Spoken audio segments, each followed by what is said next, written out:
First, any one of the participants, please speak a few words or please introduce yourself to the gathering to not to make it as a ideal.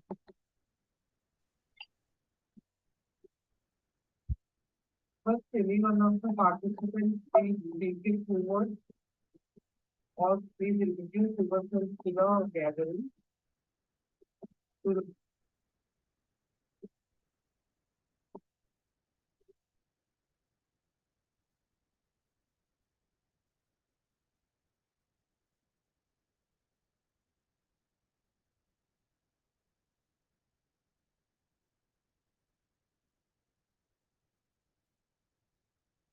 Now our meeting is YouTube live streaming. I am posting the link in the chat box.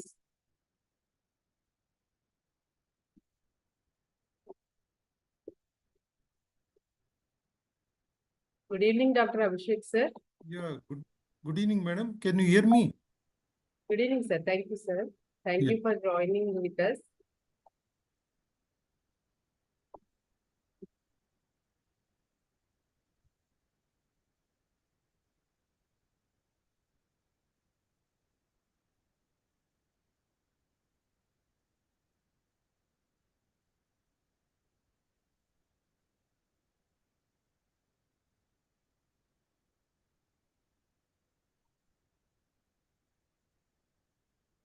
Sir, Abhishek, your talk will be by 7 to 8, sir. 6 to 8, they told me, madam. 7 to 8, sir. 6 to 7, session 1 will be there, sir, from international speaker. Afterwards, your talks. Okay, madam. Thank you. Thank you, sir. Thank you.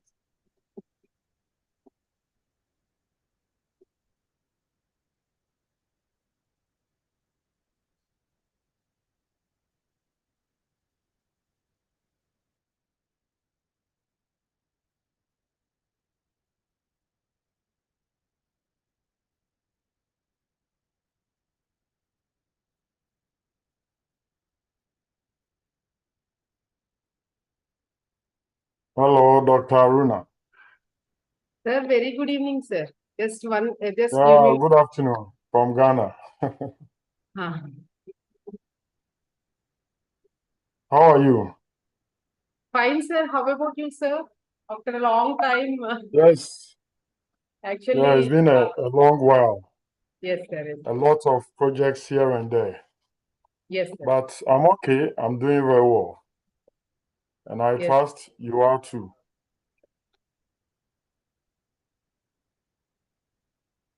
Actually, in these days, you are becoming very busy, so I couldn't able to get you. Without much wasting, a very warm welcome to all the distinguished guest speakers, for these participants, friends, students, for this auspicious day 8 of 2 weeks international FDP. So it's my pleasure to have two distinguished speakers again today also. One is national and another one is international. And currently, I am introducing our international speaker, Dr. Dixon Adams, sir. Sir, kindly allow me to introduce you, sir. It's my pleasure. Thank you. Thank you, sir. Thank you so much. And it's my privilege and pleasure to introduce our international speaker, Dr. Dixon Adams, sir. Sir is an environmental and education scholar whose work sits at the intersection of education, indigenous knowledge, community, and nature. He is based in Ghana, where Sir serves as a senior lecturer in the Department of Educational Innovations in Science and Technology at the Kwame Nkrumah University of Science and Technology. And Sir was recognized as the most promising senior member in the College of Arts and Built Environment at the Kwame Nkrumah University of Science and Technology, Ghana. And after Sir's PhD studies, he was recognized as Reform's Young African Scientist for his significant contribution to developing an innovative traditional biodiversity conservation strategy for Ghana. And sir is the director of the Rights of Nature Ghana movement, contributing to national and international efforts to advance ecological justice and sustainable environmental governance. And sir work focuses on climate nature-based and rights-based approaches to environmental protection, with an emphasis on inclusive, culturally grounded, and community-led strategies that hinge on indigenous knowledge. And sir has developed the basic pedagogical model for guiding the teaching and learning of trees in the Ghanaian context. And sir has contributed to initiatives in Ghana and globally that integrate education policy and advocacy in addressing climate change and biodiversity loss. And Dr. Adam sir is a Salzburg Global Fellow in Nature-Based Education and engages in global policy and educational dialogues to rethink education for sustainability and resilience.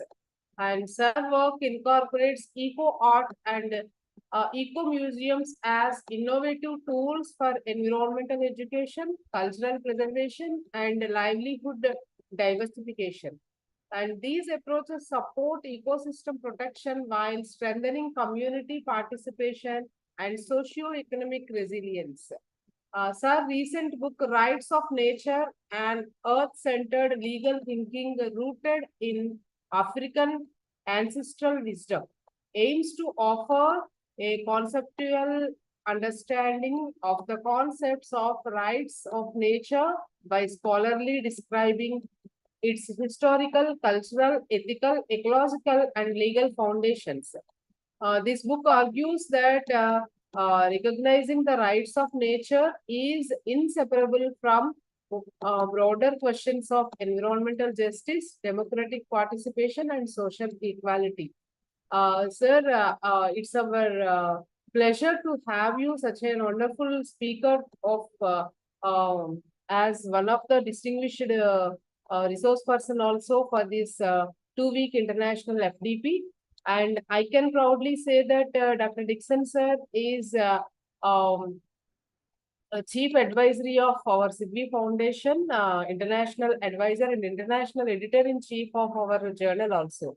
Thank you so much, sir, for sparing your valuable time. I know how much you will be busy, even though the passion towards this field shows your interest and shows your like cooperation towards Sidvi Foundation all the time. Thank you so much, sir. Over to you, sir. Thank you so much, Dr. Aruna Nakiela Kuma. You are one of the hardworking scholars that I'm so proud of. Yeah, so when you send the invitation, I can't decline it, despite my often busy schedule. And it's exciting to share personal experiences that I have with publishing peer review editorial work. And this informed the theme for this faculty development program, which is best practices for publishing papers in educational research, understanding the patterns, the structure, and the content. Of course, though the presentation is tailored to best practices in academic and scholarly writing related to educational research, but the ingredients of the presentation is open to diverse disciplines. But before I zoom into the issues that we are going to discuss, I want you to have a feel of the work that I do. Now, in terms of editorial work, I serve as an editor for the Scientific African Journal, which is one of the prestigious journals in Africa. It's one of the journals of Elsevier, and is indexed in the Web of Science as well as the Scopus database.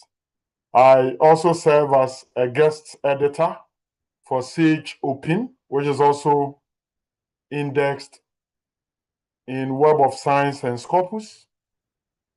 I also double as a guest editor for Discover Education and Discover Environment. They are Springer Nature journals. And also Frontiers in Human Dynamic. I'm an associate editor there. I also serve as an editor. I play several editorial roles, as you can see. And I serve as an independent reviewer for the National Research Foundation in South Africa. I review grant applications and all that. I'm also the external evaluator and trainer for the Pangasinan State University in Philippines. And recently, I was recruited as a Salzburg Global Fellow for nature-based education in Austria. And I serve as a research fellow for the INTI International University in Malaysia. And I'm a proud distinguished member of the Ghana Young Academy here in Ghana. You can read more about the peer review and the editorial work that I've done over the years at the Web of Science, website. I was even awarded in 2018 with a top peer reviewer award. At the moment, I've reviewed close to 600 articles, and my citation count is a little over 5,000, and my H index is around 27, and the I-10 index is around 55, as you can see. So I'm giving you this background to help you appreciate that the things that I'm going to talk about in this presentation is about the personal experiences I've had over the years whilst working as an editor, peer reviewer, independent reviewer, and all that. So the presentation is going to talk about reasons why we need to publish in high index journals, but the focus will be on educational research. And I will also zoom into the checklist of best practices for publishing in high index journals. In terms of the focus will be on empirical studies. And then I would also present on best practices in publishing, systematic reviews, as well as bibliometric reviews, and the common reasons why papers are rejected in high index journals like Web of Science index journals and Scopus index journals. And I'll then open for a Q&A session. Now, I would want to begin with the first theme, why we need to publish in a high index journal.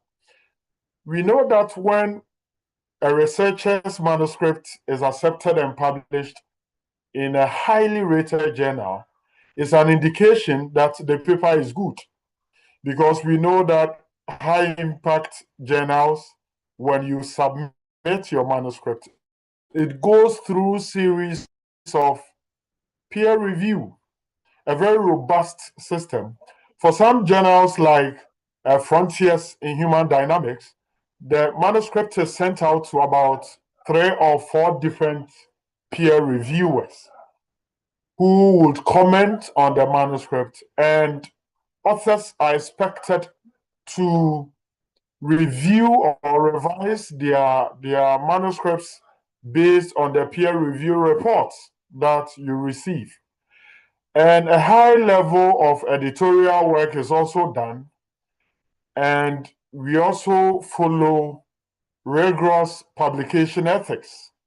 And because of that, we are assured that the manuscript is of high quality and its academic rigor is set in a very high standard. Now, when we are able to publish in a high index journal, what happens is that our articles are indexed in the major databases I mentioned, Scopus and Web of Science. We know that these two databases are leading. So if you want your H index and your I-10 index to be high, then you need to publish in journals that are indexed in these two major databases. And this also enhances our academic credibility and our reputation as scholars.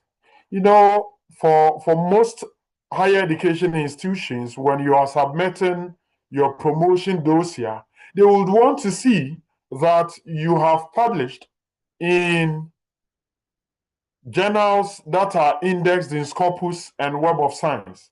For my institution, as an example, it's mandatory that the 12 articles that you are submitting for your next level's promotion, about 50% are published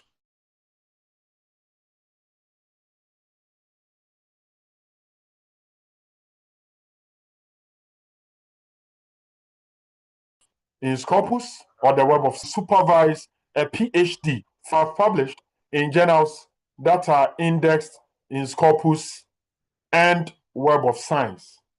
And when you are also applying for grants, some funding agencies would want to see evidence that you have published in leading journals indexed in Scopus and Web of Science.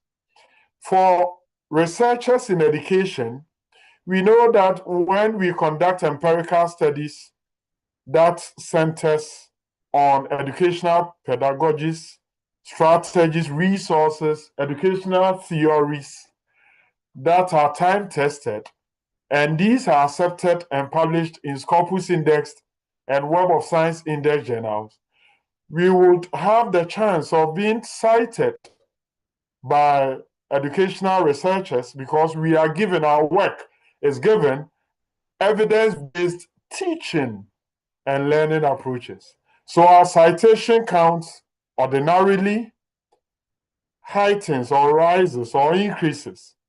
And that also have an impact on our institutional ranking. You know, recently, the AD Scientific Index released their indexing of institutions and even academics globally. And these rankings are based on how many articles of scholars in the institution that have been indexed in Scopus and the Web of Science. So all these sums up to tell us the need for us to publish in a Scopus or a highly rated journal. So at this point, I want us to look at some of the requirements for publishing in a high indexed journal. And the first thing that we need to look at is before we even do a submission of our article, our manuscript, we need to look at the scope of the journal. Mostly you will find information about the scope of the journal at the journal's website. So you have to check whether or not the article that you want to submit is a perfect match, a fit for the journal. Is your submission aligned to the journal's aims and the scope of the journal? It's important that we do that. Sometimes the problem is not with the quality of the manuscript we are submitting, but sometimes the manuscript is a mismatch with the journal's aims and their scope. So it's important that we check to see that our manuscript aligns with the journal's aims and its scope. And more importantly, we have to ensure that the research gaps that our research is addressing or filling is clearly defined.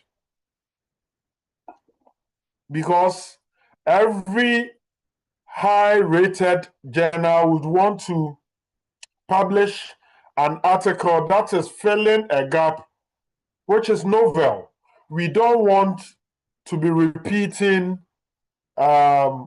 things that are already in the public domain, that are already in the scholarship. We want to publish, journals want to publish articles that are addressing issues that are novel, that are new, that gives explicit contribution to knowledge, that are offering new data, new methods, and new results or findings. And our publication should also be relevant to the international audience. So this means that our studies shouldn't just address national problems. The problems that we are studying or we are investigating must have an international relevance. So you have to give reasons why your publication or your study aligns with some of the SDGs. Is your study addressing or throwing a spotlight on the known SDGs? And if we're able to do that, journal editors will be convinced that our manuscripts have international relevance. Now, in terms of the research problem, it has to be original, like I mentioned, it should be relevant. And educational researchers must identify gaps that are novel. And how can we do this? We can do this when we do a thorough literature search. When you are able to do a thorough literature search, that is whereby you can identify existing gaps in the literature. Remember, when papers are published, at the concluding section, authors define future areas of research. And these areas are the gaps in the field that all of us have to take up and then start a new research journey. So our research must also address practical and theoretical gaps. And we have to also ensure that our research questions aligns with the methods and the outcomes. In terms of the formulation of the titles of our manuscript, it has to be concise, it has to be specific, it should be descriptive enough for people who are reading the titles to be able to know in a first glance what our manuscripts are talking about. Now, in terms of the abstract should be well structured. It should follow what I term as the Emerald C formula.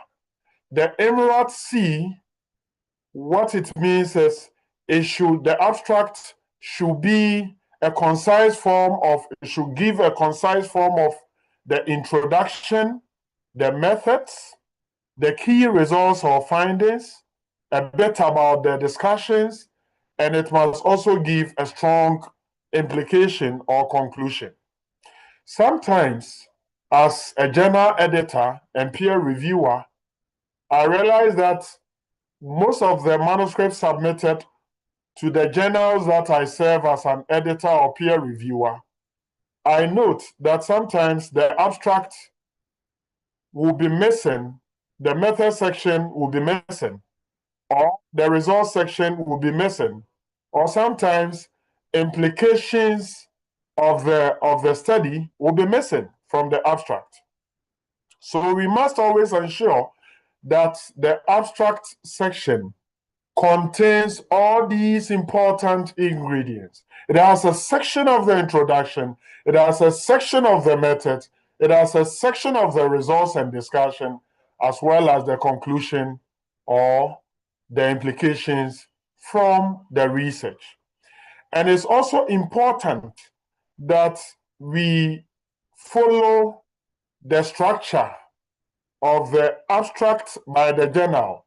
Some journals would want authors to indicate a structured abstract. Others will say that we want an unstructured abstract. I believe we understand what structured and unstructured abstracts are. The structured follows some headings. You can see clearly defined headings of introduction, of the purpose of the study, of the methods, of the results, and of the implications or conclusion. But unstructured abstracts, we know we don't have those headings. The whole section, the abstract section, is written in one paragraph. And we have to also meticulously follow the word count limits set out by the journal.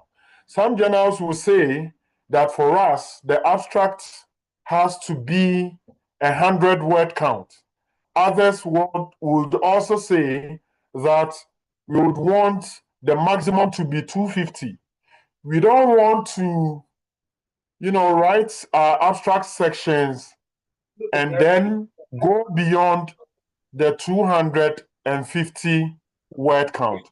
We have to follow meticulously the word count limits set out by the journals, because that can, if we don't follow the word count limits of the abstract, some journals will just reject our manuscript just because we failed to follow the abstract word count rigorously.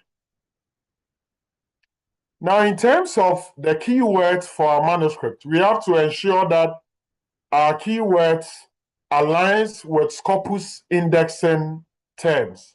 This is very important. What I've seen over the years as an editor and peer reviewer is that some authors will just repeat the words in their title. They think that is what the keywords, that is the keywords that we need. No, the keywords must be phrases, not just simple words. Must be phrases that are agreeable, that are known in our respective fields. And they must also sync or align with Scopus indexing terms, so that when the manuscript is published in the public domain,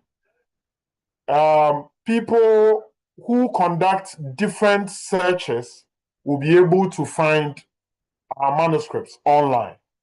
In terms of the introduction has to be clear.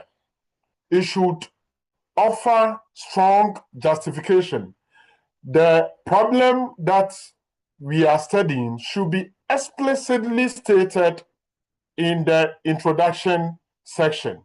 And the significance of the study that we are conducting in terms of theory, in terms of policy direction, and in terms of practice must be well indicated in the introduction. And we have to also clearly state the research objectives or the research questions that undergird the research that we are conducting.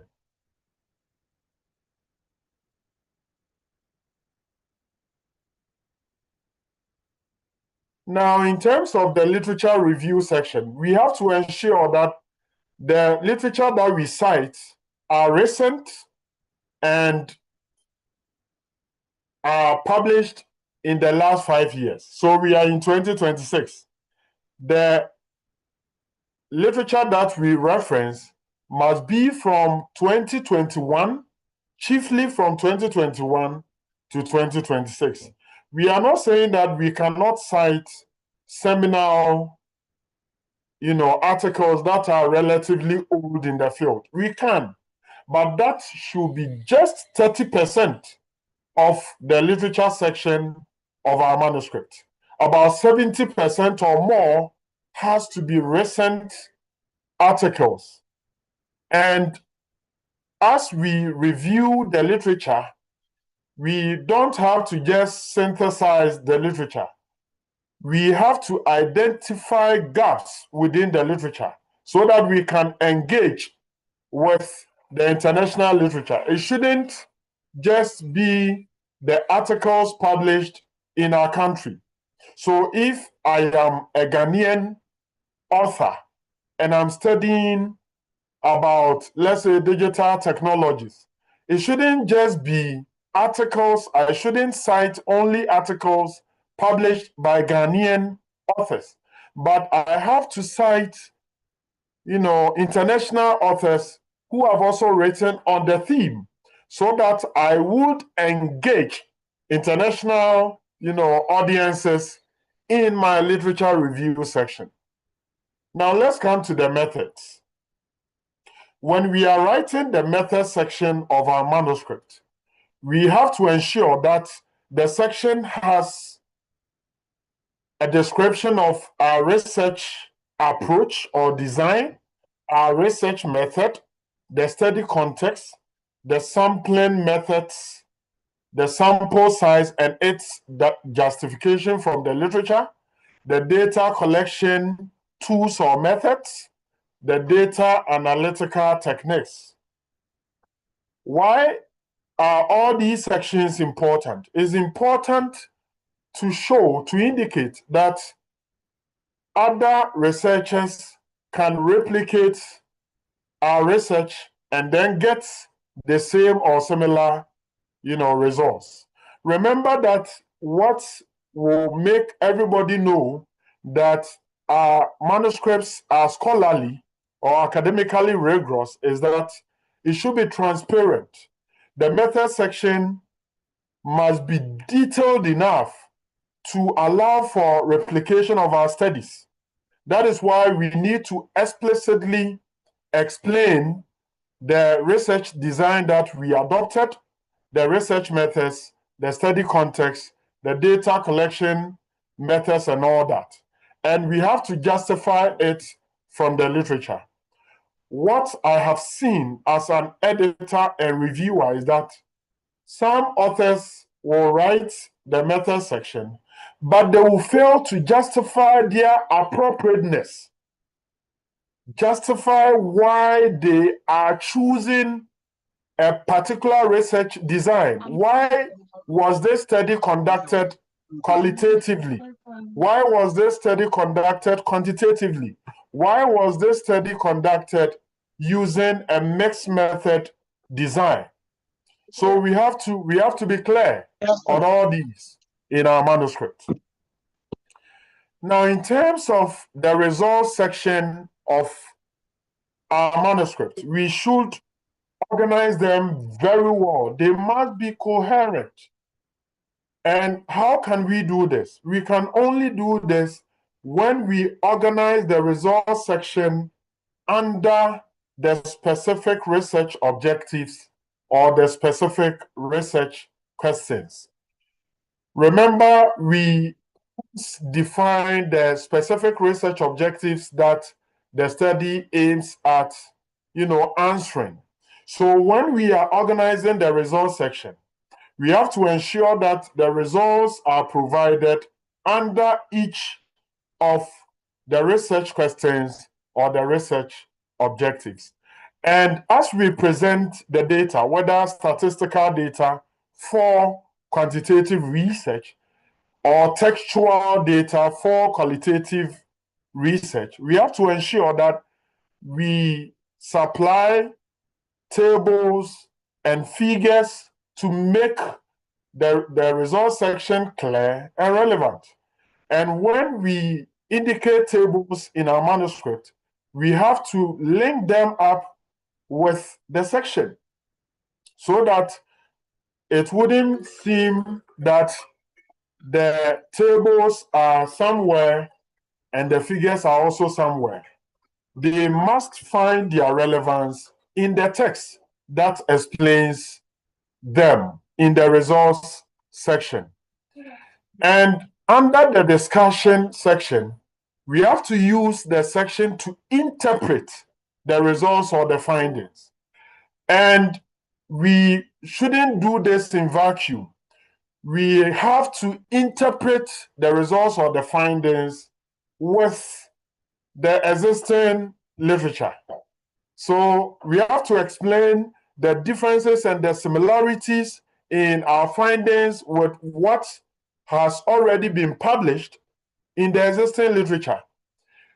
Usually, you see some authors presenting results claiming to have discussed the results, but they have not aligned the discussions with the scholarship in the field. So it's very important that as we interpret the findings or the results of our study, we have to align it, with the existing scholarship. In terms of the conclusions and implications from our research, we don't just start with, drawing the tentative conclusions. We must first summarize the results or the findings from the study and then draw the tentative conclusions from the key results or findings. And we have to restate the clear contributions of our study to knowledge in our field. And we have to also give practical and policy implications, or what some term as recommendations for policy and practice. And we have to also acknowledge the study's limitation. We shouldn't bite everything.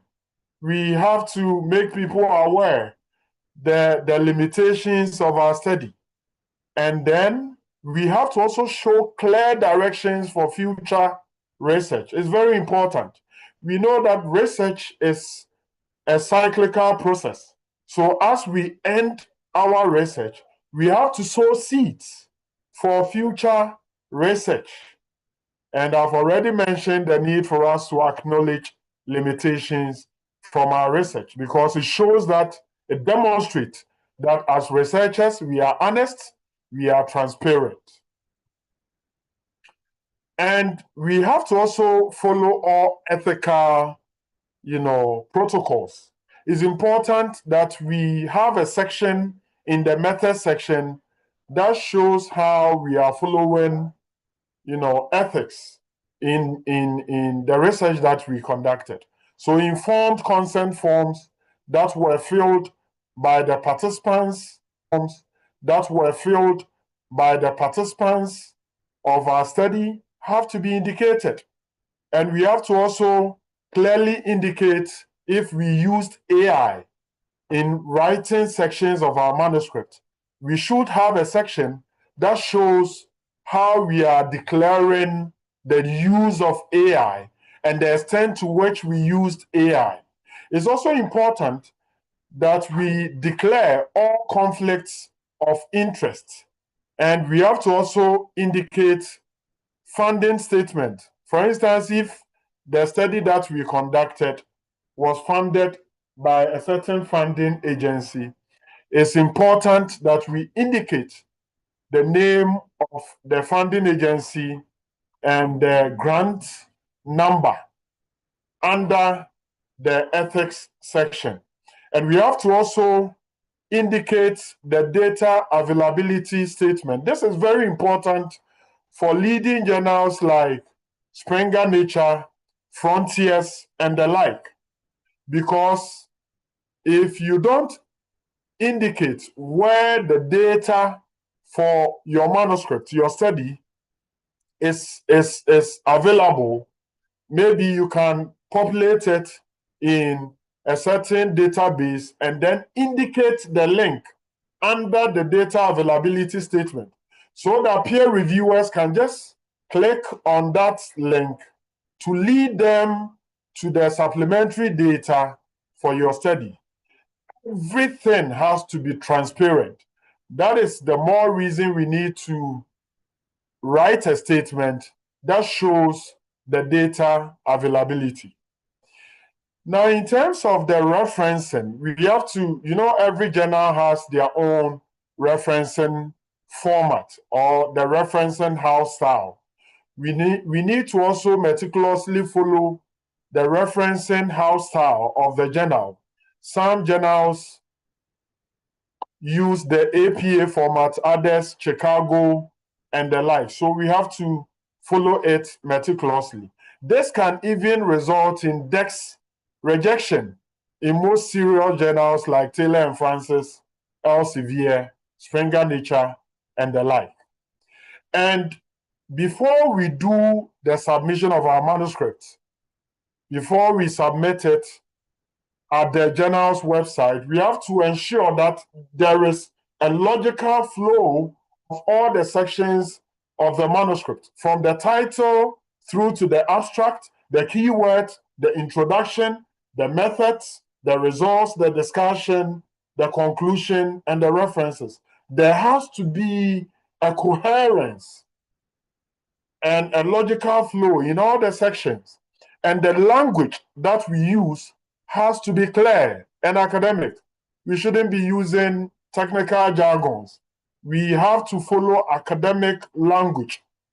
If it happens that, as I've seen with most authors or researchers who have English language as their second language, it's important that you give your manuscript to an English language editor to edit the language before you submit it to the journal, because that can also result in rejection of our manuscript.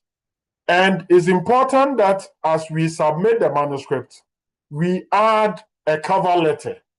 Now, the cover letter often states the contribution of our research, and it shows its novelty or its originality. Remember, novelty is the key for publishing in any high-indexed journal. Now, I want to share some tips in conducting systematic reviews. In educational research, in other disciplines, it's important that researchers also engage in the conduct of systematic reviews, because systematic reviews give an overview of the research that has been published in a field for some years. So it can be 5-year systematic review on a particular topic, or a decade review of a particular topic or field. And when we are writing systematic reviews, it's important that we follow these keys. One is the review protocol. The second is giving detailed explanation on the databases where we selected the articles for our systematic reviews. And we have to also clearly define the inclusion and exclusion criteria. And we have to also lay bare the screening processes that we followed. And it's important that we indicate the frameworks that we followed. We know that we have recognized frameworks for screening articles that we select for our systematic reviews. We have the PRISMA, which is the most widely recognized in all academic spheres. We have the Cochrane Collaboration Framework. We have the SALSA. We have the ENTRIC. We have the SPIDER. We have the PICO. We have the ROSES framework. And each of these frameworks that we select for screening the articles that we admit for conducting our systematic reviews, it's important that we give justification for them that are scholarly. Why are we using PRISMA as against salsa? Why are we using salsa as against spider or pickle? We need to give literature justification of why we are selecting or using that screening process. It's very important. Now, let me take them one after the other. When we talk about the review protocol, it's a predefined plan that guides the systematic review process, and it spells out the research objectives for a systematic review, the eligibility criteria. I've already mentioned that you need to indicate the inclusion and the exclusion criteria. We need to also indicate the search strategy that we use, and then the synthesis methods that we used for our systematic review. Now, in terms of the database and the search items, I mentioned that globally, Scopus and the Web of Science, these two databases are the most widely used databases. But for educational research, we also have other databases like ERIC, which is a very robust database where you can find leading articles published in educational research. We also have Google Scholar, which we all know, and PsycInfo. You can also get, very good, rigorous scholarly articles for your systematic reviews, especially for educational research. Now, in terms of the inclusion and exclusion criteria, you have to indicate the number of the year bracket for your systematic review. If it is a decade review, it is set from which year to which year? Maybe from 2010 to 2020, or 2005 to 2015. So you have to set the year parameters. You have to also indicate the language for your search. Are you bringing on board articles published only in English?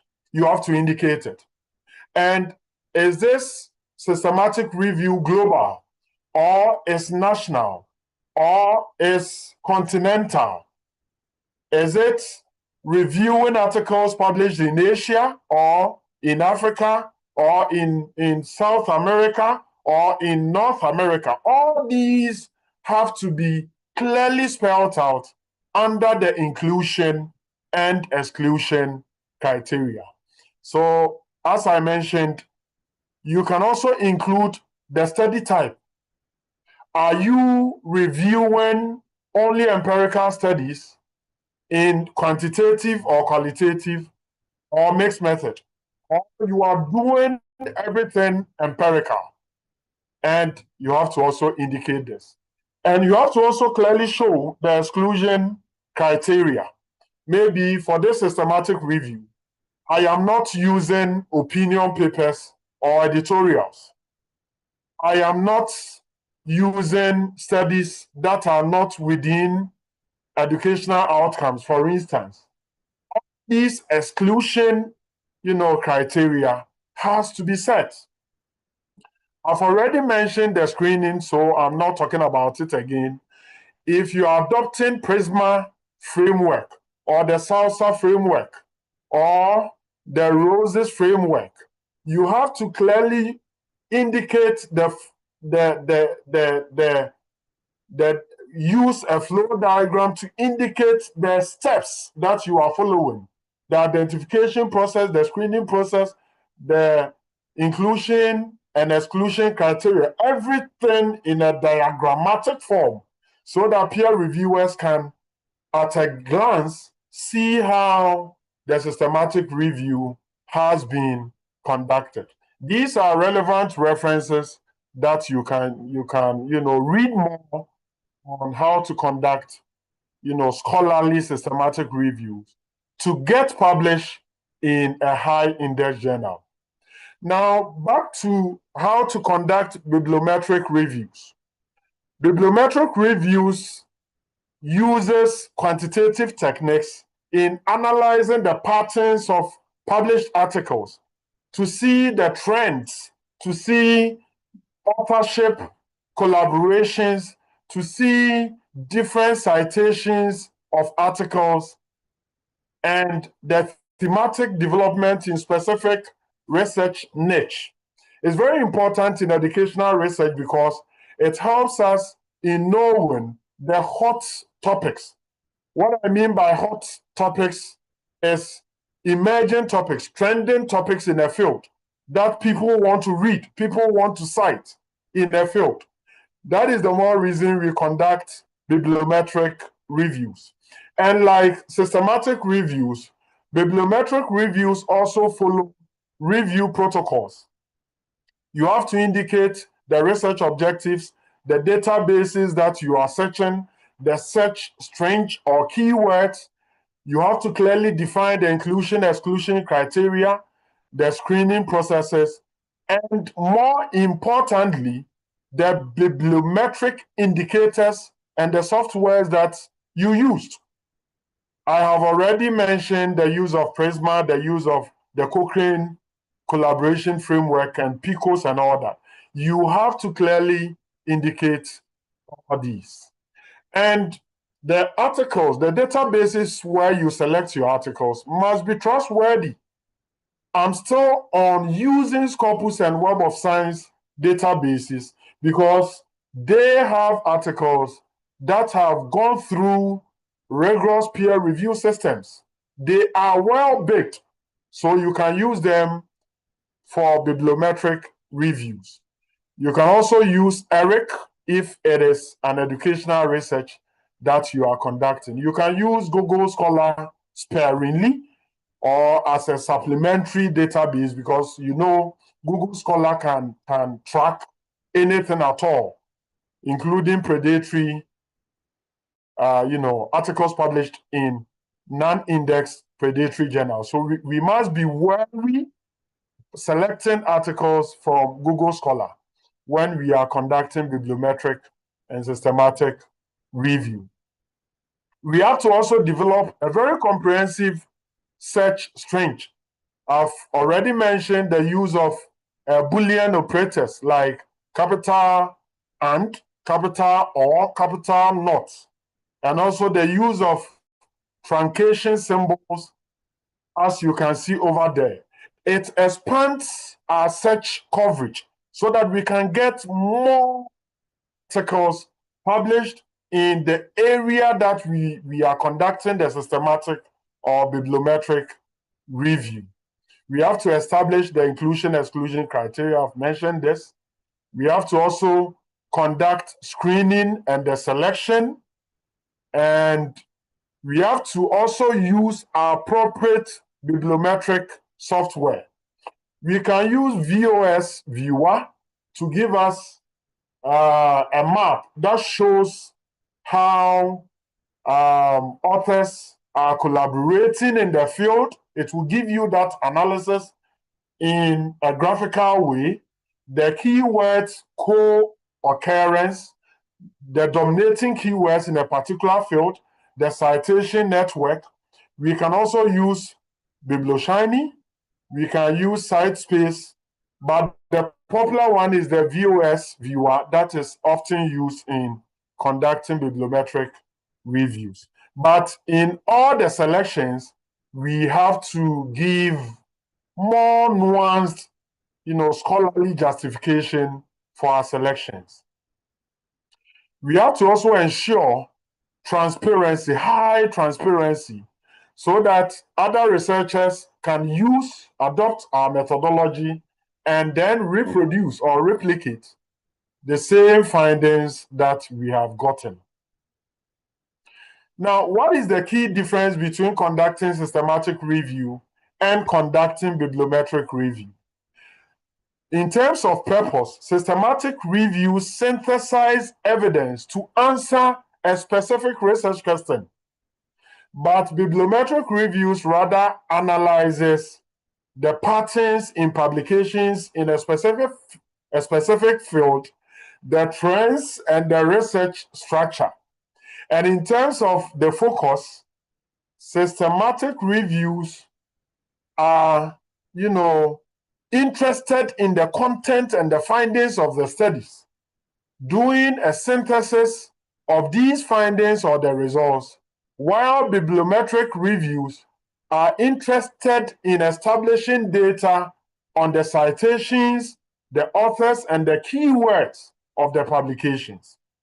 Now, in terms of the nature of analysis, bibliometric review is solely quantitative.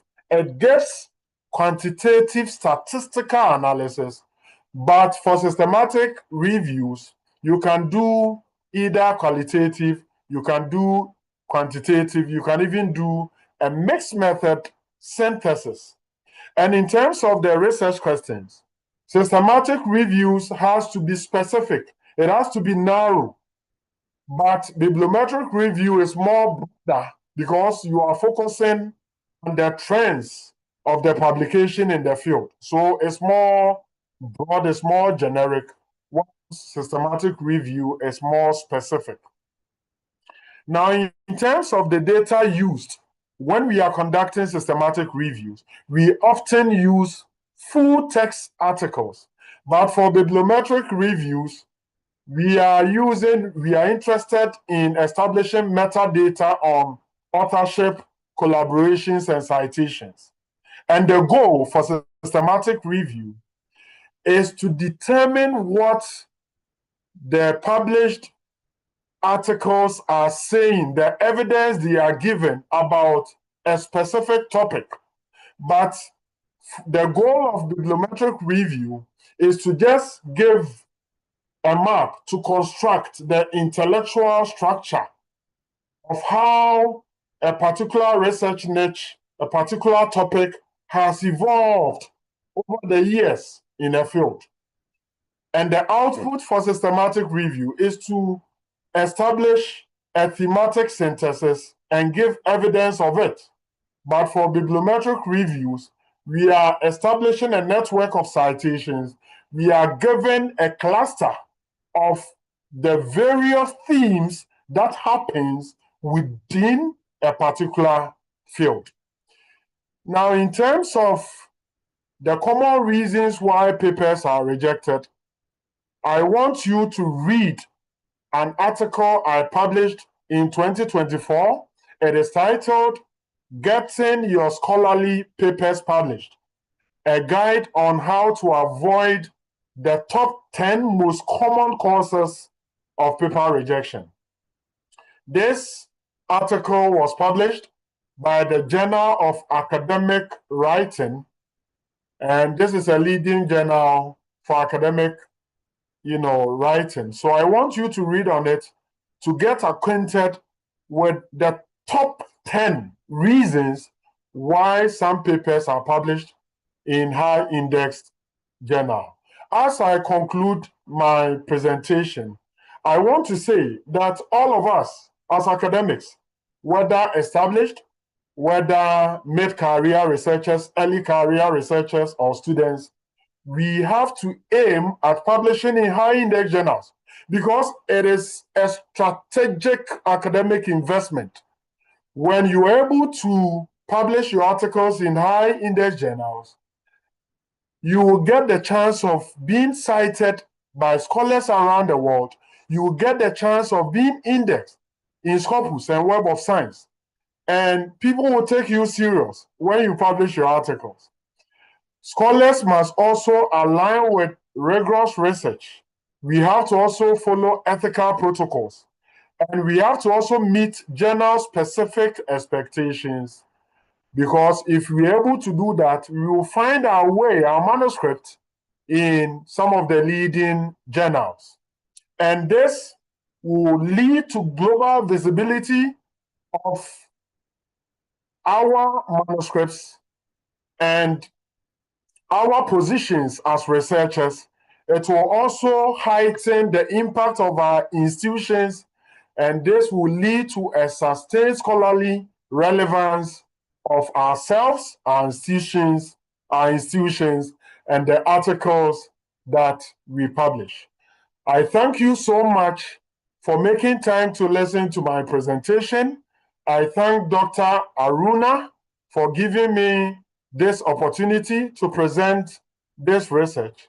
At this time, I welcome questions and, interactions. Thank you so much, and I'm very grateful.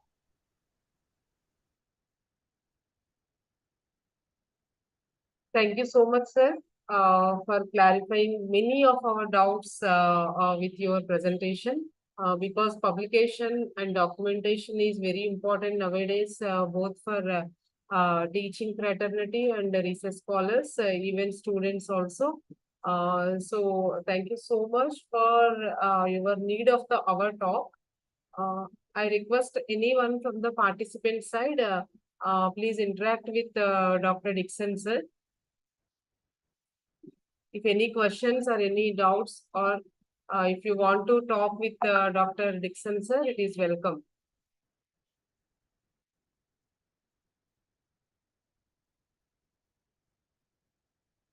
Good evening, everybody. Good evening, sir. That was really a very insightful and highly knowledgeable information that you shared with us. Thank you so much for all the valuable guidance. Just wanted to appreciate the kind of sharing feeling that you have, and the concern for other researchers. Something that is that I should say that in today's world, in a digital and a competitive scenario where we are living in, sharing whatever we know to others is a pleasure, and that kind of a pleasure you have it immense, and really have to appreciate you for that. Thank you so much, sir. Most importantly, what you touched upon is how in research, how every chapter matters, how every point, whether it is references or bibliography, or even the kind of resources that we try to gather, or even how publication matters a lot for all of us. Not only should we be reading others before we write something about, and it not only gives us that kind of knowledge, immense knowledge on the topic, but even makes us mitigate the gap that is there, a gap that we all are actually looking into, where we might find something that is resourceful even for our research as well. So thank you so much for all the information that you have given us, sir. It really helps people like us, especially me, who is always curious to know more, gather information a lot, and also help myself grow. And these are the good words that I really wait for. And I know any time through Sidvi Foundation, through Aruna ma'am, we will be able to, especially people like us, will be able to approach you, and you are always helpful and will guide us in our publications, in our research, not only in making us publish, but you will even if someone's interest is too much in agreement with your research endeavors, then definitely I'm sure you will always look forward to some collaboration as well. And I thank Sidvi Foundation and Dr. Aruna ma'am from the bottom of my heart, on behalf of all the participants, that your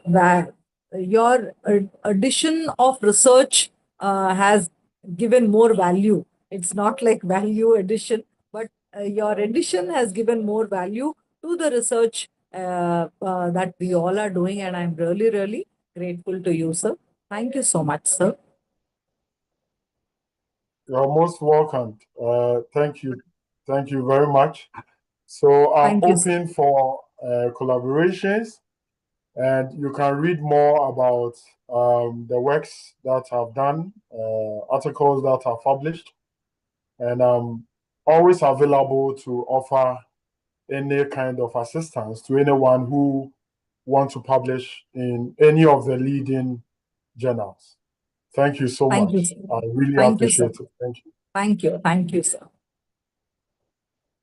Thank you, Dr. Gayatri ma'am. And on this platform, I wish to say one more thing about Dr. Dixon, sir. Sir is not only a researcher, innovator, a good teacher, motivator, and supporter. Sir is a social activist also. He is doing many social reforming and many societal works there at Ghana to save trees, to save some, like to make educated some children there. So I could see from him all works, and he is running his own publication house along with a journal. So what not, sir is nothing but he is a moving library. Uh, so thank you so much, sir, for sparing your valuable time with us. Thanks a lot. And anybody else who wish to interact with sir, it is welcome.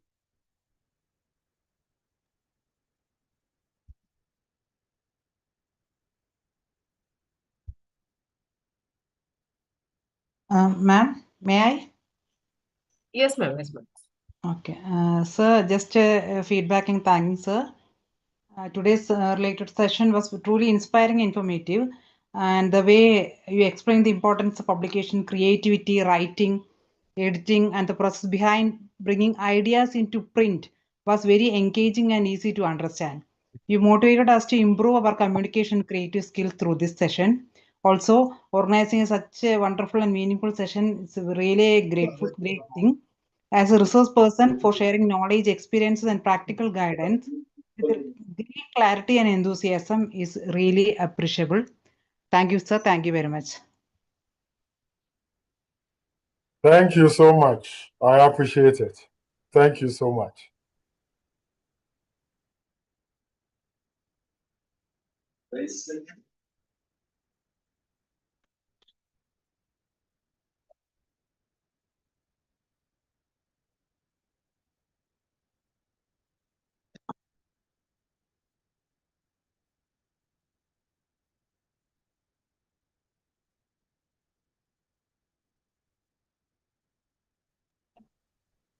Anybody else who wish to interact with Dr. Dixon, sir?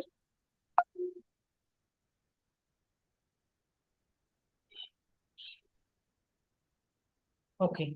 Okay. Once again, from my bottom of heart, it's my pleasure to say my heartfelt thanks to our international resource person and distinguished speaker, Dr. Dixon Adams, sir, who gave elaborated, important lecture today on this auspicious day 8 of our 2 weeks international FDP program. Thank you so much, sir. Thanks a lot. And now, with the kind permission from all my distinguished jury members and distinguished members of our Sidvi Foundation and SSRD, and today's speakers and the director of this FDP, Dr. Gayatri ma'am, I wish to move to the session 2, technical session 2 of this day 8. We have one more delightful speaker with us, Dr. Abhishek, sir. Welcome, Dr. Abhishek, sir. It's my pleasure to introduce to this auspicious platform, sir. Dr. Abhishek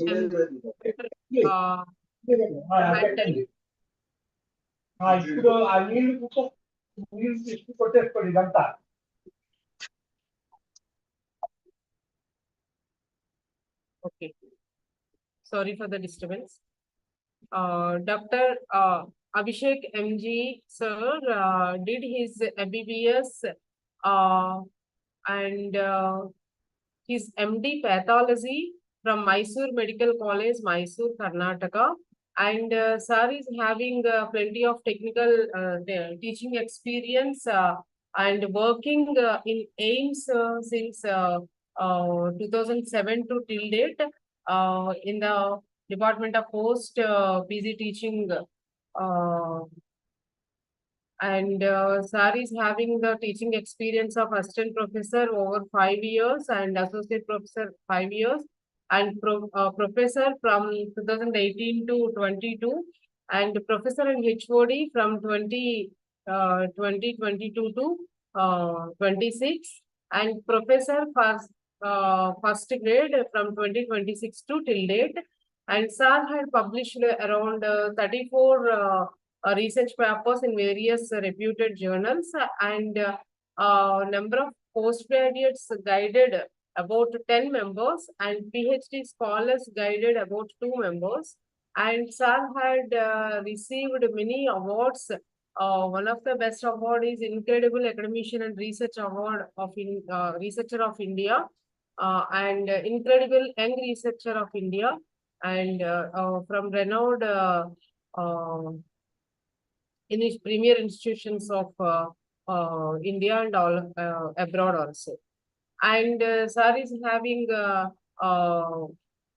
teacher category award, like best teacher award also from Sidvi Foundation in 2024. It's my pleasure to honor Abhishek sir with best teacher award, basing on his teaching credentials and his service towards his profession. So it's our pleasure, sir, to have you as a resource person and distinguished speaker of this auspicious day 8 of our 2 weeks international FDP program. I warmly welcome Dr. Abhishek sir to give his lecture on this juncture. Thank you so much, sir. Thank Over to madam. you, sir. Yeah.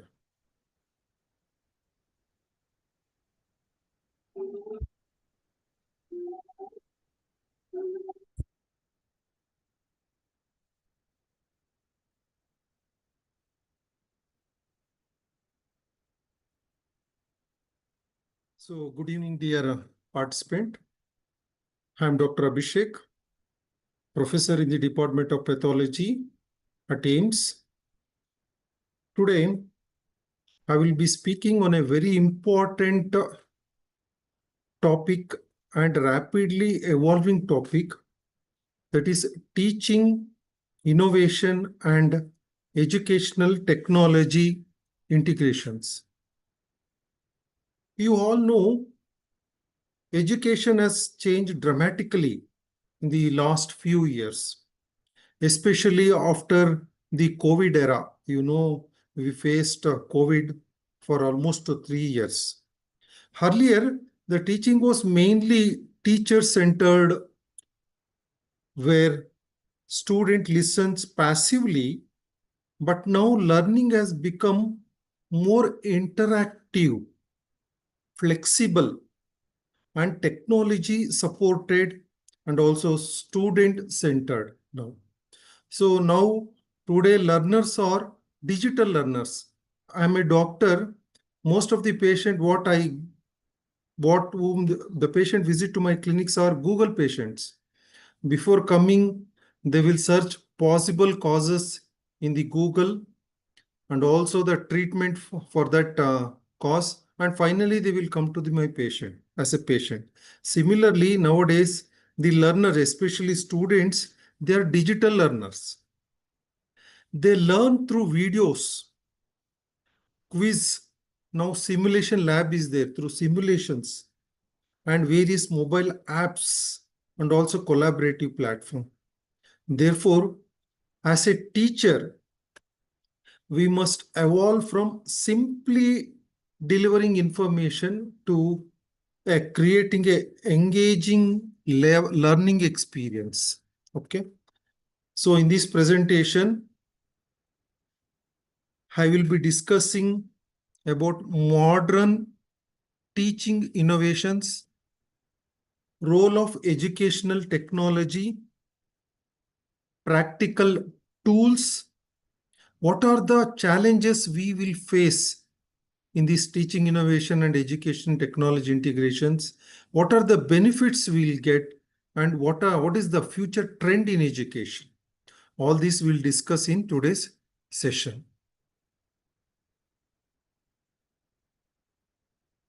Okay. What is teaching innovation means? Teaching innovation means adapting new strategies, new methodology that improves student engagement, where students involve actively they understand and they retain whatever they hear, whatever they see, they retain for longer duration. So that is called teaching innovation, means adopting new methodologies, new strategies, which is benefiting the students. You know, traditional lectures previously, after this, we can't ignore the previous traditional teaching method. They're still important, but students today, they expect more interaction and participation. For example, since I'm a doctor, I will take the example of an anemia case. If we teach anemia only through blackboard, what is anemia? What are the possible causes for anemia? What are the laboratory findings? If you teach all these things through blackboard, students will remember for a temporary period, for a short period. But if we combine this along with virtual images, how anemia patient appears and how to examine the patient with that images or clinical case discussion or with animation, the students, they understands better and they the remember concept will be much better with this tool. So education, interaction, they supports personalized learning, flexible learning, and self-paced learning. Self-paced learning. See, one major advantage is that learning is no longer limited to the classroom only. Similarly, online polling tools, digital tools, they helps us instantly access whether the student understand the topic, whether they understand the topic or not. Therefore, digital classrooms are transforming the passive learner into the active learner. So with this introduction, we'll go to the key teaching innovations. What do you mean by key teaching innovation? What are the different innovative teaching methodology? There are several innovative teaching methodology that improves learning outcome. Okay. One is the flipped classroom learning or model. Another one is project-based learning. Third one is gamification and interactive learning, collaborative and peer learning, blended and hybrid learning approach. These are all the innovative teaching. Okay, what do you mean by flipped classroom module? Let's go one by one. What do you mean by flipped classroom module? See, traditionally, in a didactic lecture, the teaching happens in class. Homework happens at home. That is a traditional. But in flipped classroom, students first study the material before classes. We will provide the study material to the students before taking the class so that the student can watch either a short video on that class or the material which is provided before the class. They will go through this material. And in the classroom time, we'll use this for discussion and problem solving. That is the flipped classroom model. That is another innovative teaching. Okay. For example, I told anemia. Suppose if I am taking a class on anemia. What is anemia? What are the causes for anemia? Different causes. What are the clinical presentation? What are the complaints of anemia by the patient? And what are the investigations? If all this study material, if you provide to the student, they will read all these things before coming to the class. Then in the class hours, we can discuss all these things. We can solve the clinical case. We can show one patient. We can ask them whether this patient has got anemia or not. We can show the laboratory report to find out the abnormality. We can solve the clinical cases. Okay. Therefore, flipped classroom module, it improves the critical thinking of the student. Critical thinking of the student. That is a teaching innovation. Next, the second one is project-based learning. This is the second teaching innovation. MBBS students usually student learn by working on a real life project. So I will throw out this discussion. I will keep anemia as an example. For example, if you ask my MBBS students to prepare a project on the prevalence of anemia among the adolescent girls in the rural area. In the rural area, what is the incidence, what is the prevalence of anemia in a school-going girls? If I give this project, then what they will learn? They will learn the data collection. Then they will analyze, they will get the report, laboratory report, they will analyze, and it's a teamwork.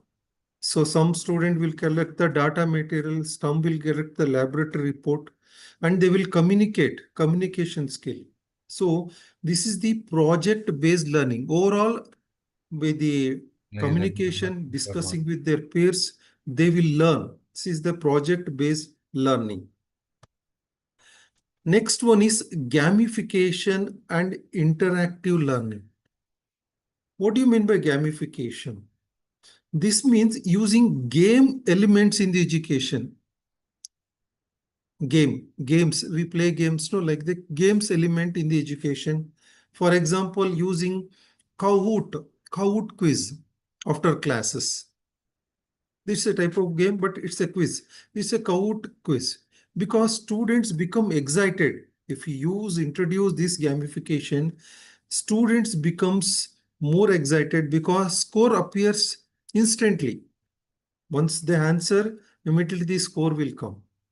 And this competition will improve the participation. Students will start participating in this activity. And learning becomes enjoyable. In this gamification, interactive learning becomes more enjoyable. Even a difficult topic becomes more interesting. That is the gamification. Next one is collaborative and peer learning. This is much more another important. See, most of the student, they learns better when they discuss with their friends. For example, small group teaching, especially in the practicals we'll do. We'll take the anemia topic. We'll make into small group. We'll prepare 3 or 4 questions. We'll allot one student for that question. He will read and he will discuss. For example, what is the definition, clinical features of anemia. Another group, they will discuss how to diagnose. Another, they explain the differential diagnosis, etc. So this improves the communication and the teamwork. And the last one is blended and hybrid approach. Blended and hybrid approach. Blended and hybrid learning approach means it is a combination of offline classroom teaching plus online learning resources. This is currently the most practical approach. In theory, example theory through online videos, practical discussion in the classroom. So this is the combination of both the offline and the online resources. This teaching innovation becomes more powerful when combined with teaching technology. Okay. Now, coming to the next slide, what is the role of educational technology, EdTech? How this educational technology supports student-centered learning. You know, student learns differently. Some learns visually, some learns through audio, some learns through discussion. They want to discuss some question and answer, then only they will retain so that they can remember, they can reproduce, and they can write in the examination. Some through audio and some learn through visual. This ED technology, it accommodates all these learners, this ED technology, and enables the remote and online education. Remote online education. See, you know, during COVID-19, when entire world, when entire India was locked down, this online platform, this ensured the continuity of education. We all know. In that time, without Zoom platform or without Microsoft Team platform, education would have stopped completely. So that's how this education technology, this enables the remote and online education. This instant assessment and also the instant feedback, the third important role of educational technology is instant assessment and instant feedback. In previously, teachers used to correct the answer papers manually. We used to correct the papers manually. Online quizzes provides the instant feedback and also the assessment performance of the student. For example, see, after teaching anemia, there is a classification of anemia, everything, definition, causes, how to diagnose. If a 10 question online quiz immediately, if we give, immediately we'll get the feedback and the assessment, and it tells the teachers whether the students have understand the concept or in which area the students need reteaching or revision. So even this educational technology helps us in getting the assessment and also the feedback. And it also improves the accessibility and inclusivity. See, students from remote areas can access lectures anyway, anytime. Students from remote area, yes, can access lecture. See, recorded lectures, definitely it helps the slow learners. Recorded, they can go back in Google Classrooms. Repeatedly, they can see, they can go through the previous classes. Especially this will be helpful in the difficult topics. Whenever there is a difficult topics to understand, repeatedly they can go back to the previous classroom which we have uploaded. They can go through it. So that's how it improves the accessibility. This is the role of education technology. And what are the popular educational tools which play important role in these teaching integrations?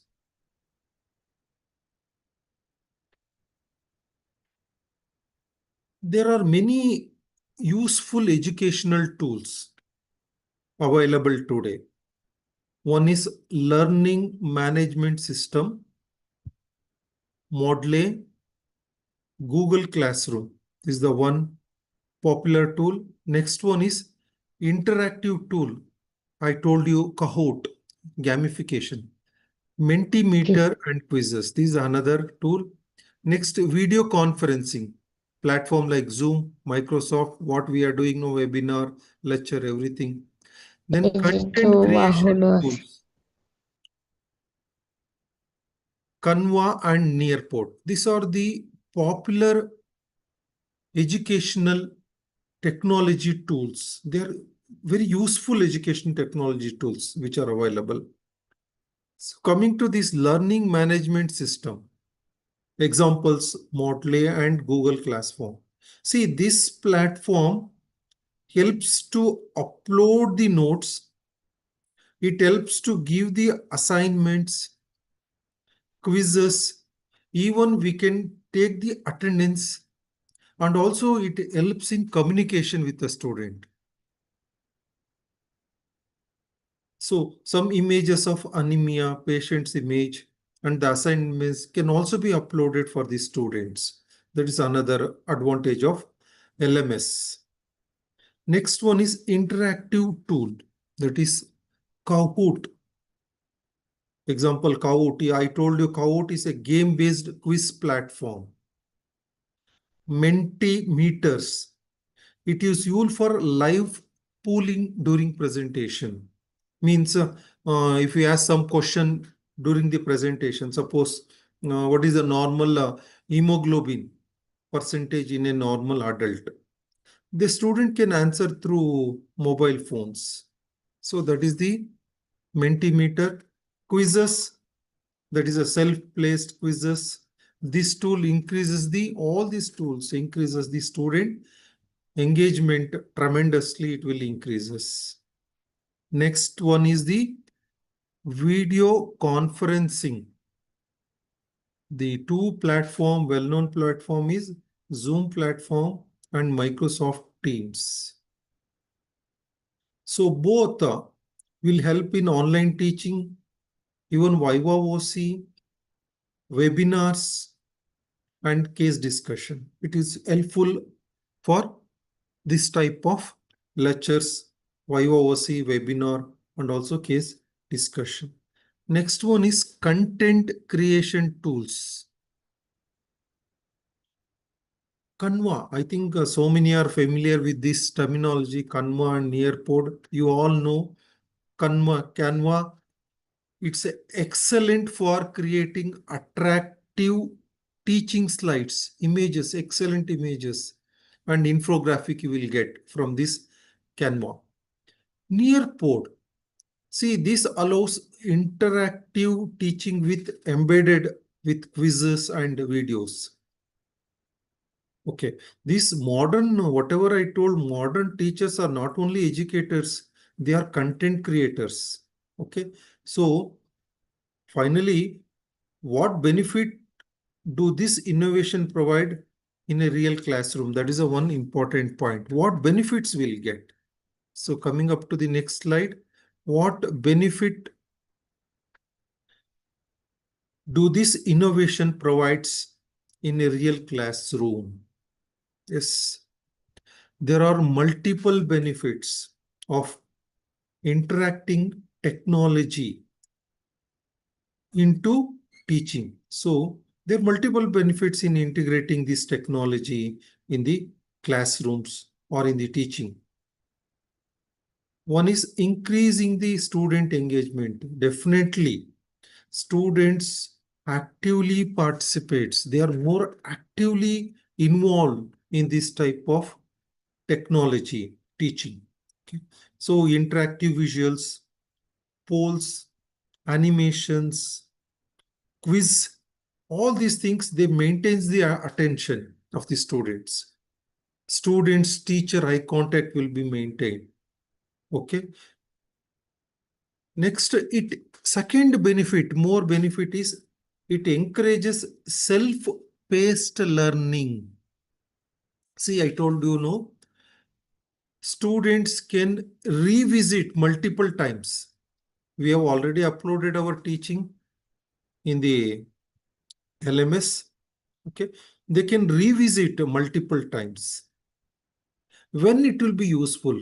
Definitely it is useful for the slow learners and also for some very difficult topics. If the student have not understood the topic because of some health issue, some personal issue during the class hours, definitely they can revisit the lectures multiple times and they can try to understand. That is the another benefit of education technology teaching integrations. Next one is it increases collaboration and communication. This ED tech integration, it increases better collaboration. Student and teachers can communicate behind classroom hours. Yes, in the traditional, only during that 1 hour lecture, the student can interact with the teacher. Remaining time, if the teacher may be busy with other class or student will be busy attending other classes. Whereas here, behind that class hours, the student and teacher can communicate. So discussion forum, this encourages academic interactions. And the last benefit is it provides data-driven insight for the teachers. See, digital platform, it provides so many things. It provides the attendance of the student. We can assess the student performance. We can assess the student, how many students they are participated. All this will make the teachers easy to identify the weak students, slow learners. For example, if 70% of the students' answers on the question is incorrect, what does it tell? It indicates the topic requires reteaching. That will assess how much students have understood that topic. If 70% of the students' answers are incorrect, definitely it is the responsibility of the teacher, concerned teacher, to take one more teaching, reteaching. Okay. However, despite many benefits, there are also some significant challenges. We have to face significant challenges in ED tech integrations. See, this technology integration is not always easy. It's not always easy. Digital divide and unequal access. I think we will face, even in the city, in the rural area also, we face so many challenges. You know, not all students have laptop. So many may don't have laptop. And even in the city also, we don't have a stable internet or digital resources. So this creates inequality. So these are the one challenges. Unequal access of the internet or resources or the laptops. Next challenge what we face is need for teacher training and digital literacy. You know, most of the senior teachers, they may not feel comfortable using this technology. Definitely regular faculty development programs are very, very much needed, necessary. Data privacy and cyber security. This is another challenge we have to face. This online platform, it stores the student data. Definitely. So it is the responsibility of the institution to ensure the cyber security and confidentiality. So it is the more important. The data should not get leaked. Student information, how much student has scored in the internal assessment, what was his percentage, first internal, second internal, whether he passed or failed. That data should not get leaked. Okay. Next, another more important challenges is the over dependence on technology. You know, technology should support teaching, but not replaces human interaction. Again, I'm stressing on this point. You may be thinking, AI come, yeah, definitely AI replaces everyone human. No, no, no. We have to run parallel with the AI. So this all technology should support teaching, but they cannot replace human interaction. Students still need mentorship. They need mentorship. Tutor mentorship program, I think now it is available in most of the professional course. So still students need mentorship. They need emotional support from the teacher. And moreover, they need more practical exposures where AI cannot do that thing. Especially in a medical education, hands-on training remain essential. Whatever, how much AI. One more thing I want to tell you is, if you want some information, directly we'll go to the Google and we'll ask her. Okay, Google give more information. Within a second, we'll get the information. Okay. Do you think that information will remain for longer period? Definitely no. If you have collected some information in the Google in the morning at 9 o'clock, 12 o'clock, if you ask no, you will forget. See, Google gives only the information, not the knowledge. That's why I'm telling open, read the book, so that comes here. So this will give the information, but the skill method, hands-on training still remains the important, essential. So that is another challenge. So over dependence should not happen. Still, the need mentorship, the emotional support, the hands-on training, practical exposures are important. Okay, next, let's see how can institution integrate technology efficiently. How an institution can can integrate technology effectively. See, successful integration requires a proper planning. We need a proper planning for an effective integration. Okay.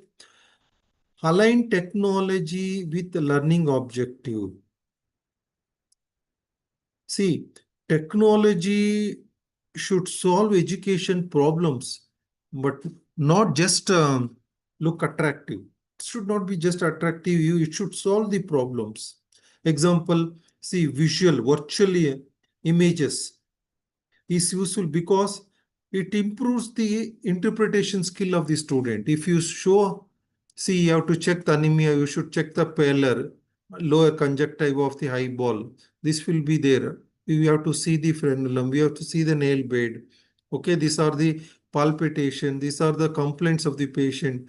Live demonstration, if you show to the patient, see, they will remain long. Okay. Virtual microscope, virtual images, definitely useful because it improves the interpretation skill. Next, what next plan they have to do? They have to regularly do the faculty development program. They have to provide. The institution, it is the responsibility of the institution to provide the workshop on LMS. Most of the senior faculty, they don't know how to operate the technology, LMS. Their senior professor, they have got enough knowledge, huge knowledge, they have got more experience, but they are very weak in this technology.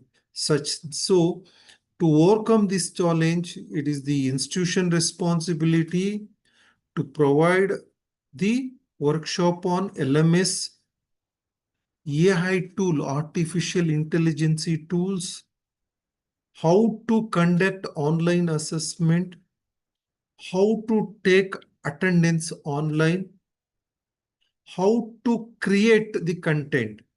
You know, teachers are a very good digital content creators, how to create. All these are very, very important, and it is the responsibility of the institution to do the faculty development program to make the integration effectively, ED tech integration effectively. That's the second planning.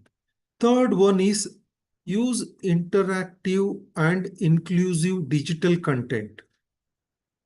See, the students nowadays, they engage more with videos, animations, the quiz, clinical cases. So they engage more. So passive slides should be minimized. All passive slides should be minimized. We have to use a more of interactive and inclusive. So that is a digital content. So we should include more of the videos, animations, the quizzes, and the clinical photograph. That is another plan we have to do to make it integration effectively. The last important plan is evaluate learning outcomes continuously.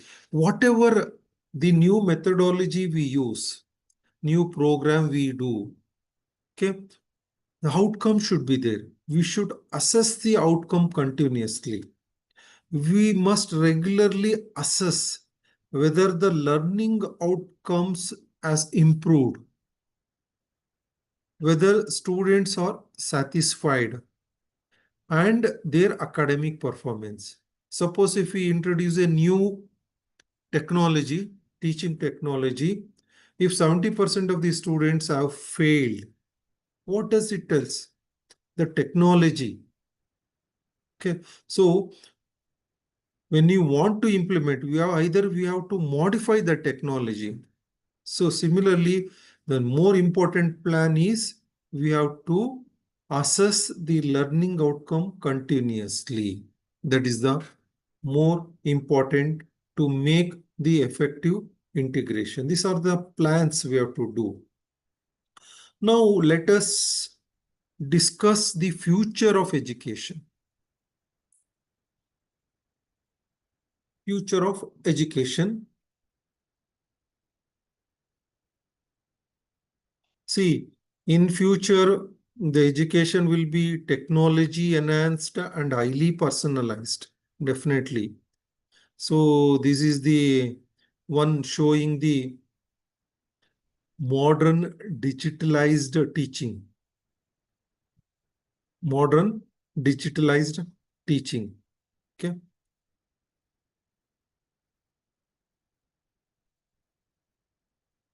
These are the things. Okay. This is the one image I want to tell here.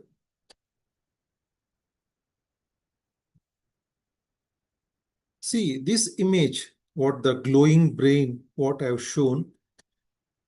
This beautifully represents the concept of human AI learning. The central idea here is very more important. AI, artificial intelligence, should support education. Okay, but human intelligence, like judgment, their creativity, must remain at the center of learning. It should be in the center. Human thinking, human creativity, human judgment, human intelligence should be the center of learning, and AI should support the education. Okay. This glowing brain in the image, they shows a collaboration between human thinking and the machine assistant, AI assistant here.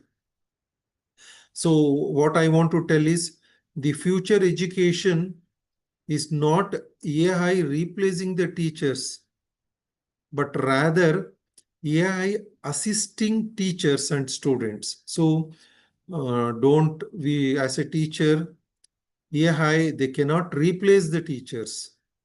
This AI will help the teachers, will help the student. Still, students needs teacher. See here, the image also shows in the left side, pedagogy first. Technology should enter the classroom only after teacher defines the learning objective. In simple word, we should not use technology just because it is available. So it is there, this technology is there, we'll use it. We should ask ourselves, what do students need to learn in this topic? See, there are so many tools. Which tools will improve the understanding? In which tool the students will understand better? Okay. And what students need to learn? Based on that, we should choose the technology. For example, anemia, what it tells here, the virtual image technology. Okay, that's why the pedagogy comes first. Objective, everything teachers will give, next AI will assist. Here in the right side, you can see intellectual tension. This section highlights an important point, one very important point. Students must continue to think critically. Students should cultivate the habit of thinking.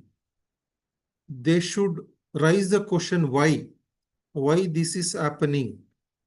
Everything that then only they can start thinking. So, okay. So the students must continually think critically. Even if AI provides answers, still students should analyze it.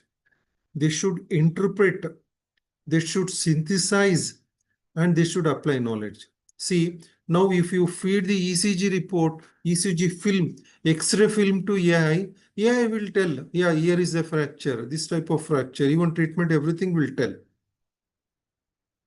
What it's making student, if he doesn't analyze us, if he directly depends on AI, yeah, anyway, AI will give the report X-ray. If I feed the X-ray film, AI will give the report, where is the fracture, what type of fracture, what is the treatment, everything AI is going, no, everything we depends on AI. We should not depend on AI. We should use it. First, we should analyze it. We should interpret where is the fracture, where, what, everything. Then should apply. Then we can take the help of AI. That is the intellectual tension. See, AI will generate the diagnosis suggestion. Okay, but as a medical staff, as a teacher, as a staff, still we should correlate with the clinical history, the findings, etc. So, true learning happens through thinking, reasoning, and decision making. Then only true thinking will happen. Next, the third one, we can see right side down one, the transparent tire. See, these parts refer to the responsibility and the ethical issue of AI tool. See, this is the left to the institution. Institution, definitely they should clearly define when AI tools are allowed, how they can be used, and where human assistant is essential. Everything this should be, I think clearly it should be defined by the institution. That is the institution. See, the AI may help the student to prepare notes, but the judgment should always come from the student only. Okay. The transparency prevents misuse. They promotes responsible learning. Okay. And the left down, the result, last one is result. The final outcome shown here is very meaningful here. Shift from policing tools to partnering with them to drive higher order thinking. That means education should shift from simply controlling technology to partnering with the technology. Simply, we should not control the technology. We should not take whatever the technology gives. We should partner with the technology. That's what simple example is X-ray. We should first see the X-ray, identify the fracture site, what type of fracture is a simple, complex. Then you take the help of your partner AI. So the education should not shift just directly into the controlling the technology. So If we use properly AI technique, see, AI can help the student to develop a high-level thinking, high-order thinking. It helps in creativity. It helps in problem solving and personalized learning skill. See, it's again, I'm telling, teacher will not become less important. In fact, teacher will become even more important as a mentor, as a guide, and as a facilitator. Okay. These are the This is the future trend.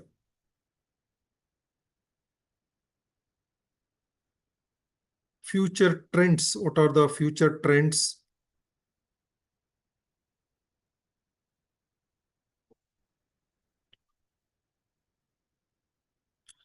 One is artificial intelligence in education. Just now I was telling.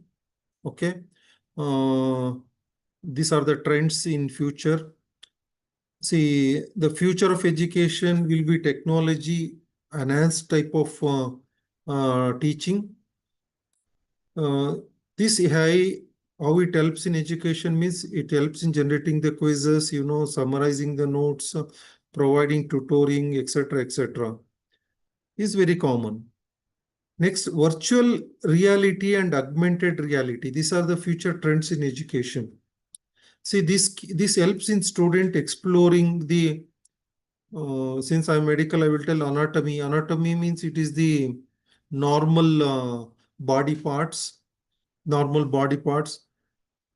Pathology means abnormality, abnormal disease.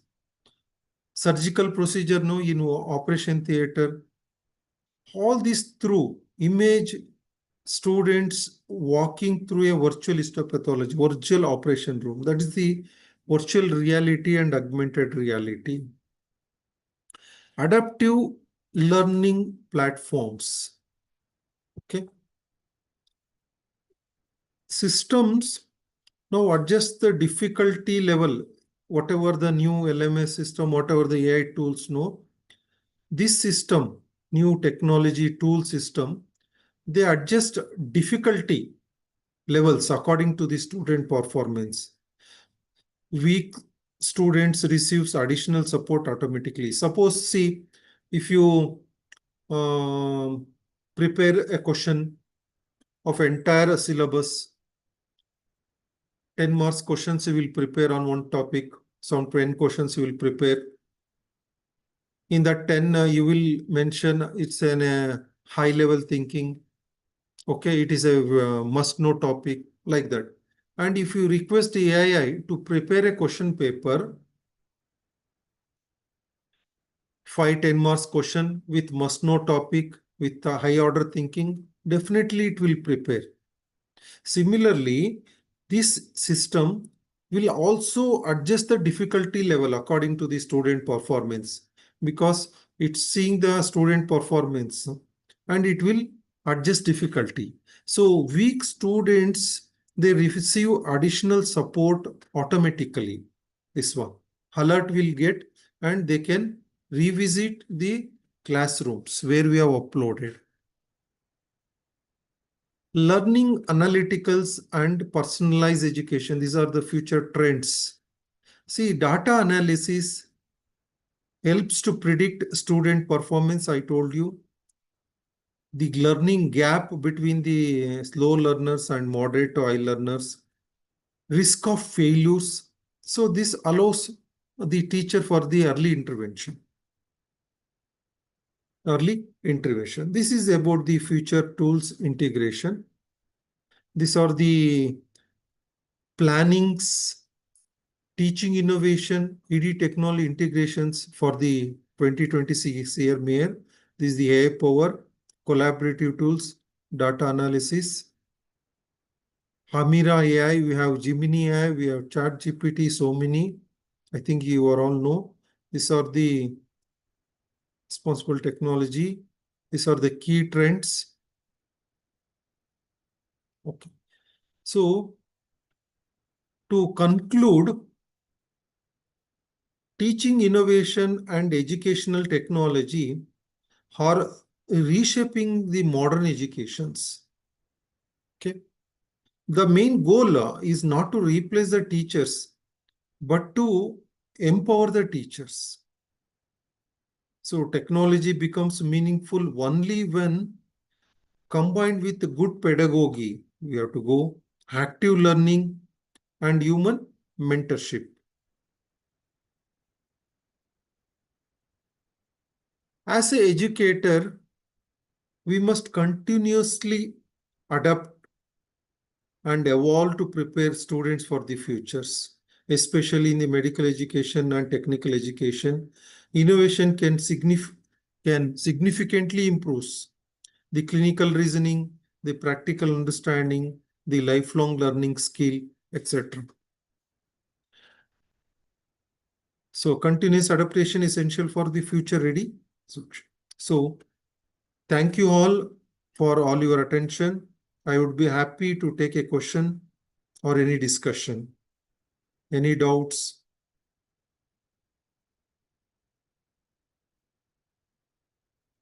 Over to you, madam.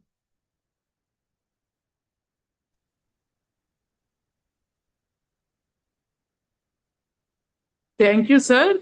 Thank you.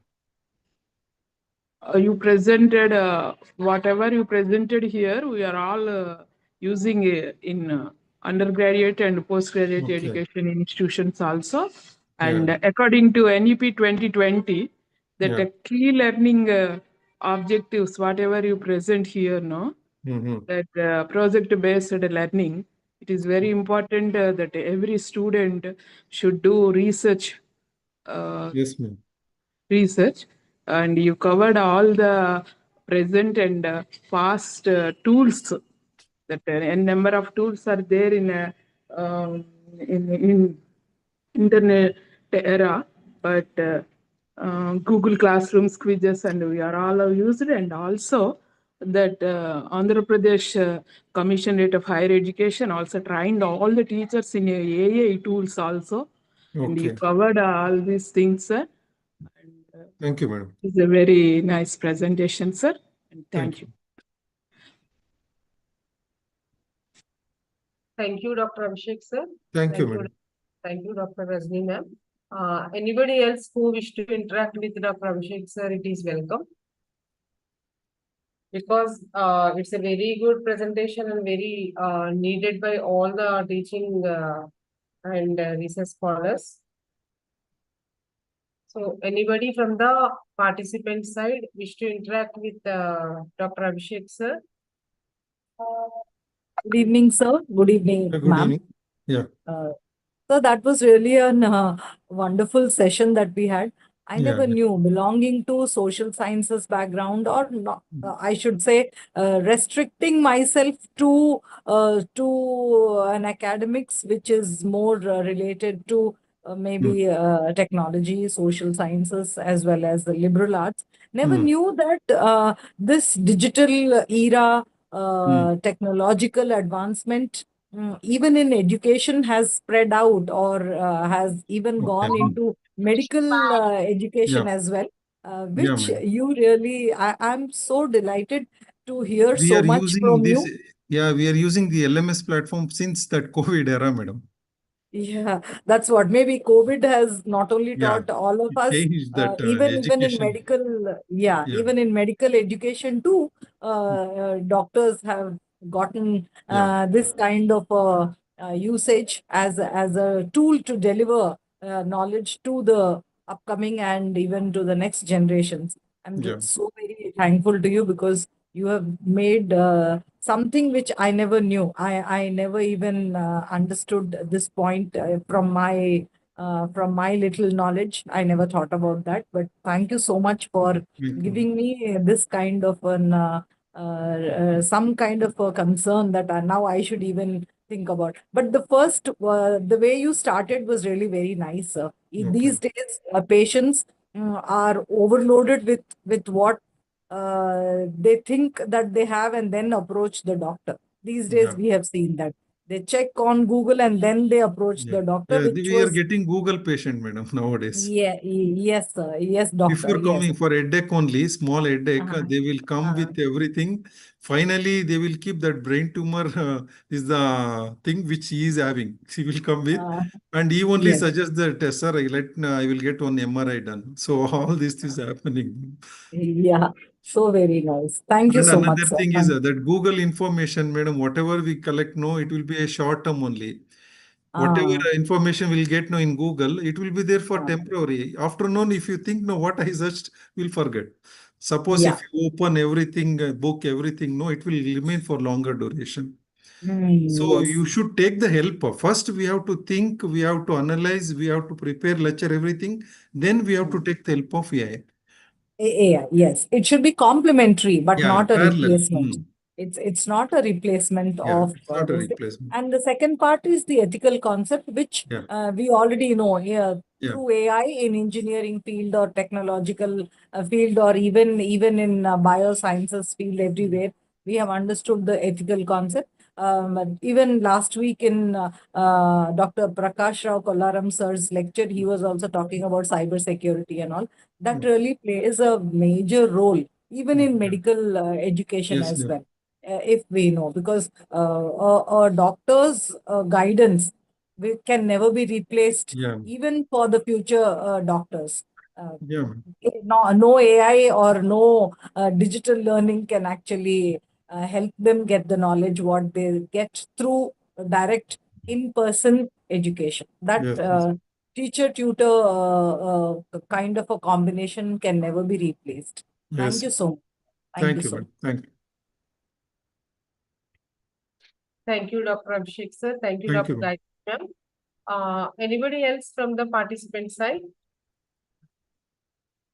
Because we have some more time and we have an opportunity to meet this galaxy of knowledgeable persons every day over these 15 days. So we must utilize that opportunity.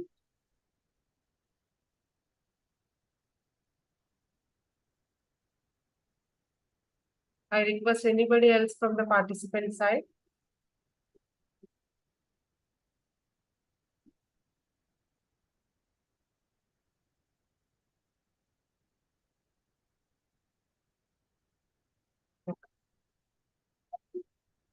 Okay, thanks a lot, sir. And it's Thank you, time man.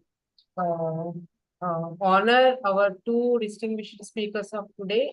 Please allow me to share my screen to show my gratitude towards them for sharing their valuable time and valuable knowledge also to all of us.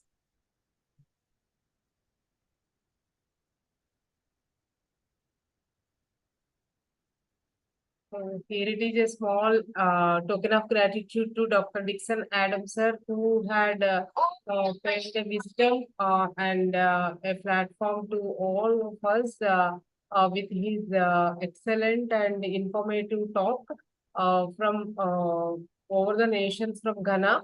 Thank you so much, sir, Dr. Dixon Adams, sir, for sparing your valuable time and for enlightening all of us with your great speech, sir. Thank you so much. And here it is a small token of gratitude in the form of certificate. Hello.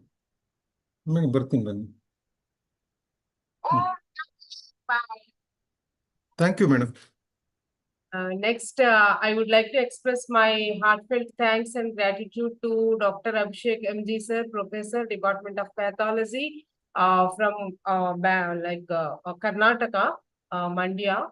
Thank you so much, sir.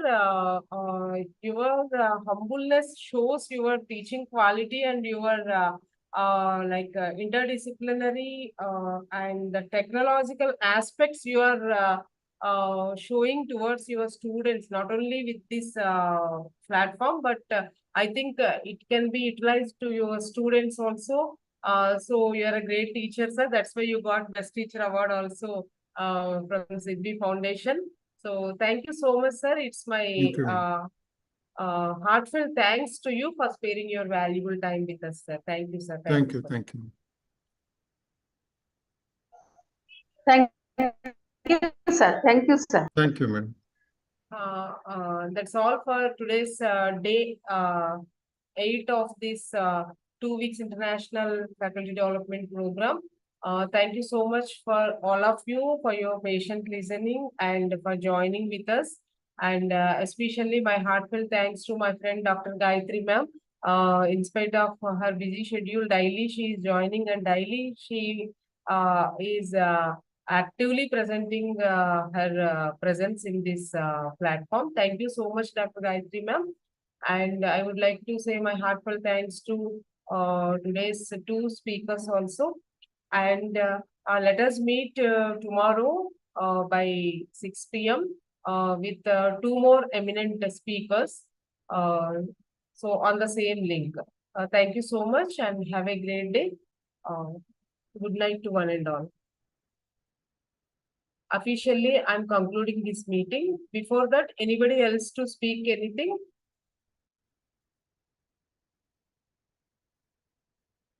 Anybody wish to speak something? It is welcome. If not, I'll be concluding the meeting. Thank you, ma'am. Thank you. Thank you, ma'am. ma'am. Thank you, Dr. Hamida, ma'am. You are also active participant. Daily you are joining. Dr. Gopika, ma'am, joining. Shashikant Lab, sir. And Indrila, ma'am. Thank you, ma'am. Thank you. Devjit Datta, sir, also joining. Just give me 1 minute time.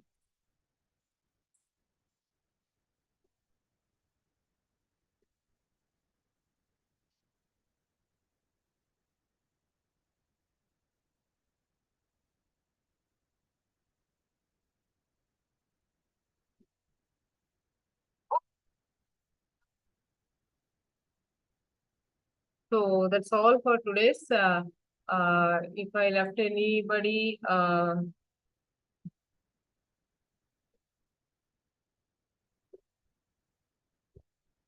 so thanks one and all. Thank you. And officially, I'm concluding this meeting now. Let us meet tomorrow on the same platform by evening 5:30. Thank you one and all. Good night. Thank you. Thank you, ma'am. Good night.